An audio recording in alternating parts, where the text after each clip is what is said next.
À quoi ça sert? Ça veut dire quoi ça? Pourquoi c'est comme ça? C'est où? C'est qui lui? Un jour, une question. Pourquoi y a-t-il des tremblements de terre? Tu ne le sens pas, mais sous tes pieds, le sol bouge. En effet, la surface de la planète est un gigantesque puzzle toujours en mouvement. Les pièces de ce puzzle sont appelées plaques tectoniques. Ces plaques se déplacent de quelques centimètres par an et dans des directions différentes. Résultat, sur certaines zones de la planète, ces plaques s'affrontent, se frottent, et cela entraîne une libération d'énergie gigantesque, les séismes. Mais pourquoi la Terre se met-elle à trembler? Le mouvement des plaques est permanent. Là où deux plaques se rencontrent, de l'énergie s'accumule. Les plaques frottent les unes contre les autres. Au fil des ans, les roches en sous-sol sont comprimées. Et d'un coup, quand la tension devient trop forte, les roches se brisent et toute l'énergie est relâchée. Les roches voisines vibrent. Cette vibration se propage dans le sol dans tous les sens.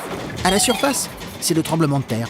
Plus l'énergie a été accumulée longtemps avant d'être relâchée, et plus le séisme est violent. Pour mesurer les séismes, on parle de magnitude. Un séisme dont la magnitude est inférieure à 3 n'est pas ressenti par les hommes. À partir d'une magnitude 5, les bâtiments les plus fragiles sont touchés. À plus de 7, tous les bâtiments sont endommagés. Le séisme le plus puissant jamais enregistré était de magnitude 9,5. C'était au Chili en 1960. Le séisme au Népal du 25 avril 2015 était de magnitude 7,9. Les bâtiments fragiles de ce pays pauvre n'ont hélas pas résisté à cette puissance.